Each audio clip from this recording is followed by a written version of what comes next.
Hey everyone, it's Emily from Life So Savory, and today I'm here with SewTites to tell you all about their amazing magnetic cutting mat system.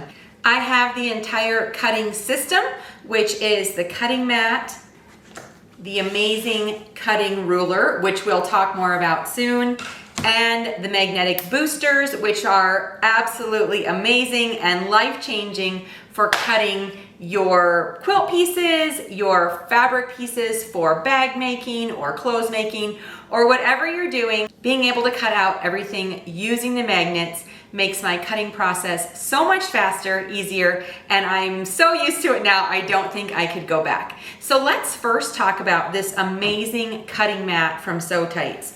So a self-healing cutting mat is made up of tiny little pieces that as you cut, they sort of meld and self-heal back together. Well, the SewTite mat not only has that initial top layer that heals those tiny plastic pieces back together, it also has a second layer of even softer material under this first layer that you see here that allows for even more healing and gives you a much longer lasting mat than any mat on the market. So this is easy to cut on and will last longer. In addition to those top two layers, you also have a third layer which will increase the durability, allow the cuts to heal more completely, and give you more time before you start to see any wear and tear on your mat. Now, those three layers are on top of the metal layer, which makes it magnetic, and they're actually on each side of the mat. So you'll notice that this mat is double-sided.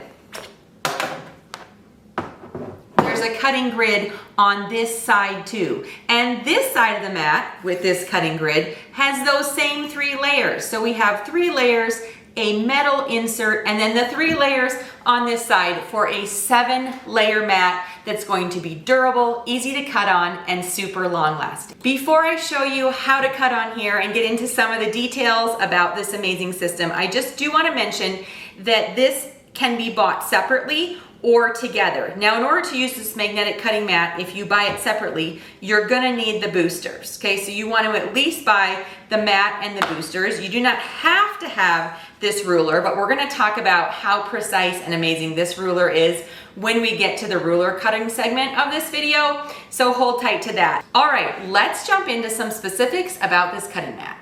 Okay, here's a closer view of the magnetic cutting ruler, the boosters, which you get 10 in the set, and the cutting mat. Like I mentioned before, it's double-sided, so we're gonna take a quick look at the back side.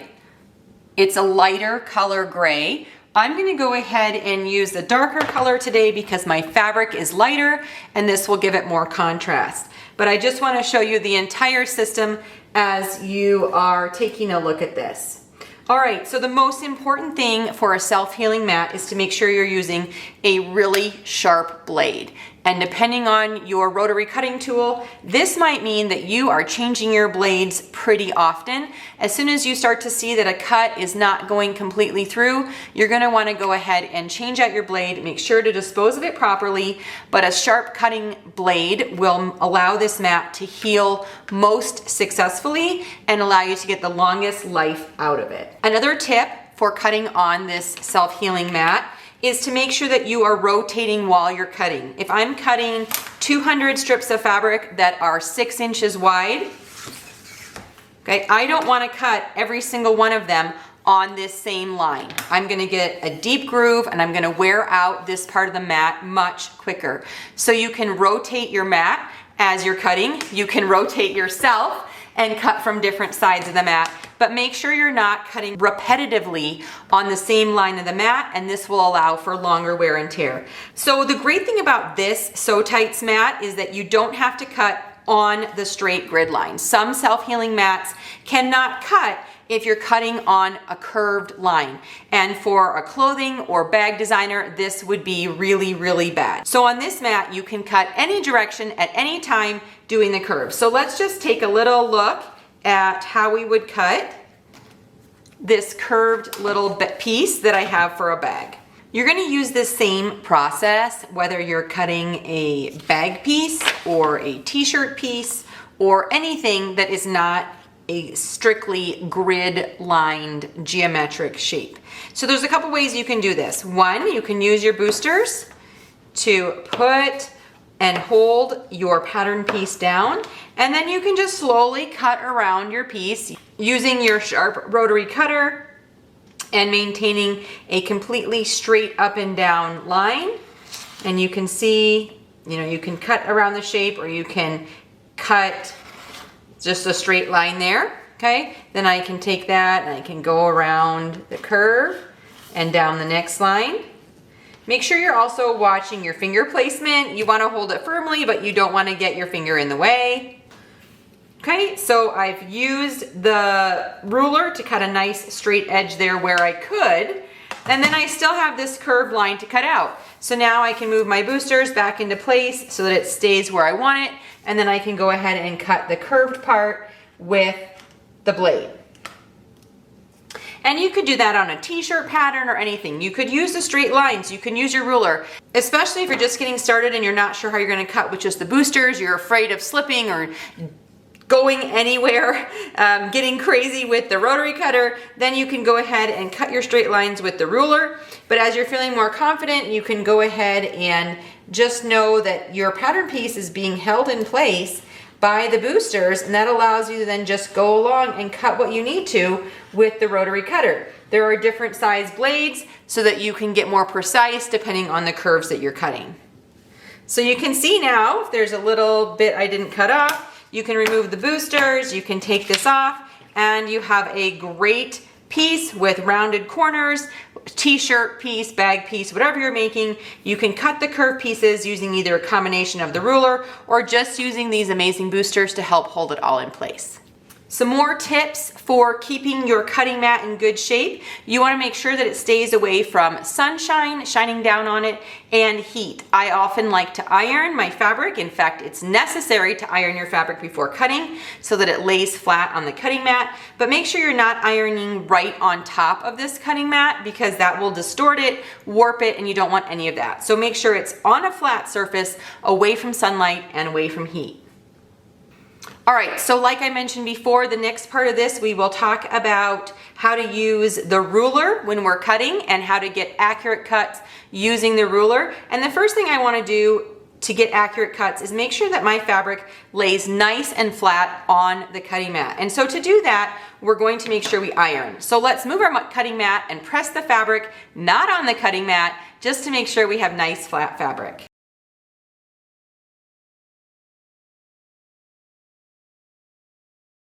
Okay, if you have this cutting mat system with the 24 by 20 mat, which is what I have right here, you will have gotten this amazing long ruler, which is 6 by 24 inches and has these great little magnetic holders so that you can put the boosters right on here, and I'll show you more about how to do that in a minute. Okay, so that helps to hold it down. You can also use it for lifting. But if you have this ruler, it has beveled edges on the two short ends.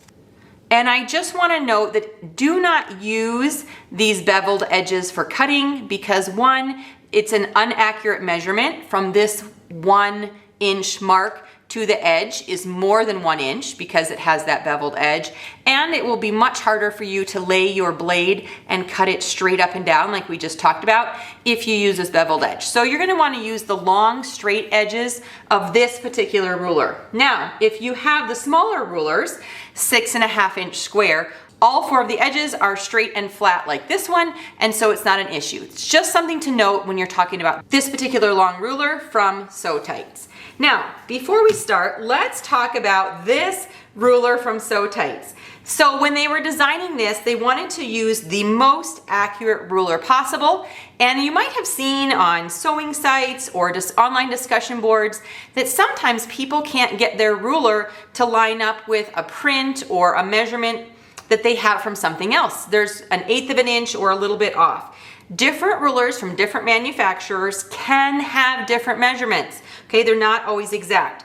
But this one strives to be the most accurate on the market, and you might notice a little bit of different from other rulers that you're using. So I just want to note that if you are using a different ruler for a project on this mat, make sure you use the same ruler for the entire project. Don't switch back and forth between this ruler and another one. Or if you don't have this ruler, which you can still use the cutting system, don't switch out rulers in the middle of a project. In order to be precise, you want to use the same ruler for the entire project. This ruler strives to be super precise and works really well with the cutting mat. If you notice, the 1 inches will line up perfectly the squares between the cutting mat and the ruler, and you might not notice that if you're using a different ruler. So just a note and something to be aware of. Another fun feature of this ruler, if you're having trouble picking it up and it's flat on your back, it is magnetized. So it has a little bit of stick to the mat, is you can grab a couple of your boosters, stick them onto the magnetic dots, and then you can use them to pick up your ruler, and you have little handles. It makes it easier to pick this up and slide this around if you use the boosters as handles, and just a good little note to have. You'll see that there are different colors and different markings on either side of the grid, and you can use whichever one works best for you on the mat side that you are using for cutting. Another good thing to remember when you are cutting with this ruler is to press firmly. Yes, it does have these magnets which help it to stick firmly to the mat, but there's still a little bit of slide. So if I'm not holding it with my hand and I'm going to cut this, I might get some movement. You see how that just slid because I wasn't holding it with it. So make sure you are always pressing firmly with one hand and then using the other one to cut up and down straight all along the flat edge of the ruler. All right, so we've ironed our fabric. We have that down. Now let's talk about cutting using the ruler grid and using the mat grid. So when are you going to use the mat grid and when are you going to use the ruler grid for cutting? Well, usually you're using a combination of both, but you might want to use the mat and you might want to use the ruler depending on what you're cutting. Let's take this small scrap of fabric and say we want to cut a square out of it. All right, well, I might use the mat to line up one edge along a grid line to get it nice and flat. Okay, so if it's not a flat, straight edge, then we'll want to cut that one. But if you have one edge, you can go ahead and line it up on a grid line. Then you can use your ruler to cut a second flat, straight edge. So using the grid lines on the mat, not the ruler, I'm not really even paying attention to the ruler. All I'm doing is lining the edge of the ruler up with this white grid line on my mat, and then I'm gonna go ahead and cut that edge right there. So now I have two straight edges on my piece of fabric. Now you might want to use the grid lines on your ruler to cut more than the grid lines on the mat because it just makes it easier. So I'm taking my handle off because my ruler is hanging over the edge, so it's easy to cut. You can see I'm going to go ahead and rotate this to make it easier to cut. I'm going to line up this edge of the ruler with that straight edge of the fabric, and I'm gonna line up one of these black lines on the ruler with this other straight edge of the fabric, okay? We're squaring it up. And as soon as this ruler gets close to the mat, it does magnetize, and you can see it, feel it pulling down. All right, you can see my fabric is not long enough to cut with this ruler because it's not hanging out over the edge, so I can't use this edge. We're gonna slide it over, and I'm going to use this black grid line lined up with the edge of the mat and this other black grid line lined up with the top of the fabric. I'm not paying attention or even looking to the grid lines on the mat, okay? I'm simply using the grid lines that are given to me on the fabric to cut this right now, okay? Can you use the mat? Yes, you absolutely can, but I really like just being able to use that to square up a piece of fabric and make it really easy to get a nice square. So we're gonna do the same thing, okay? We will line up a grid line at the top. We'll use the edge here. You notice I didn't rotate my fabric again to cut here, okay? Because I don't want to keep cutting in the same spot. So I'm rotating either myself or the ruler rather than rotating the mat and the fabric. Okay, and there you go. Now we have a piece of fabric that has 4 straight edges. I didn't really cut it to any specific size, but you can see if you line it up on the mat as well, it lines up with those grid lines perfectly because we use the grid lines on the ruler to cut that piece of fabric. Okay, let's cut another piece of fabric to demonstrate the way that the mat and the ruler play together. So I have this folded piece. It's too long for my mat, but we're gonna start by lining up the folded edge with one of the grid lines along here. And then we're gonna take the ruler and we're gonna line it up along one of the grid lines along here because I wanna cut off this selvage edge. I'm gonna open my scissors and I'm gonna cut it off. I'm gonna cut off a little bit extra of the color. Okay, and now you can see that we have this side squared up. So if you wanted to cut strips of fabric, you could go ahead and just now leave this all in place. So line up this edge with the grid line, leave that folded edge lined up with the grid line, and then let's maybe cut some 2-inch strips. You can see I'm just lifting it from this front edge right here, and then I'm gonna leave this back edge sort of down and place it on the next grid line 2 inches over. I'm pressing firmly with my hand. I also have 2 magnets in place to be able to pick up the ruler, but also if you want more, you could put more magnets. I like to be able to put my hand here, so I'm not putting those 2 magnets. And we're gonna cut a 2-inch strip of fabric. And you can see that it's perfectly cut. All right, so we're gonna go ahead and lift and move again. I like to move the ruler as I'm cutting the fabric into strips rather than moving the fabric. And then again, I'm using different grid lines to cut. All right, so you have those strips. Now, say for example, this one is our selvage, so we're gonna get rid of that. We wanted to turn these strips into squares. Well, we could go ahead and lay them on the mat using a combination of the grid lines on our mat.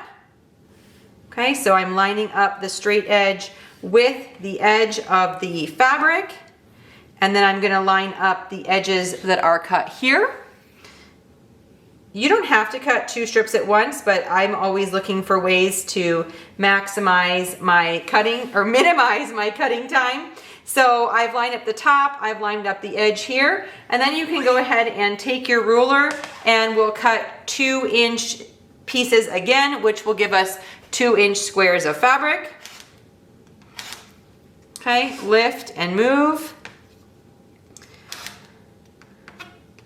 At this point, I'm using the grid lines on here to line up with the edge of the ruler, but you could also make sure that everything is squared up by lining up the ruler both with the 2 inches on the mat and putting one of these black lines directly along the bottom edge of the fabric. It also should be the top edge, right? Because we have a 2-inch mark. So I'm lined up there, I'm lined up there, I'm lined up here.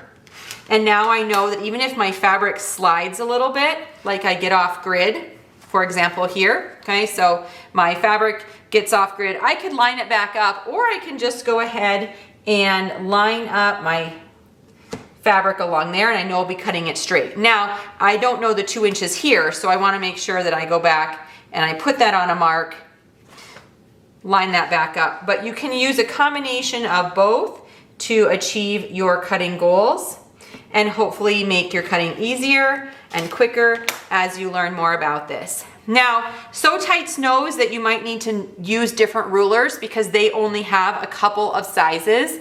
So they're just saying, like I said before, make sure that you are using one consistent ruler for the project that you're making and not switching back and forth. But hopefully this little overview gives you a good idea how the ruler grid interacts with the cutting mat grid and how you can use those together to create perfect squares, shapes with curved edges, or just strips of fabric. So no matter what your cutting needs, whether you're making clothes, bags, or quilts, you should be able to use the SewTite cutting system for your needs. I hope this was informative and you can find out more on the SewTites website.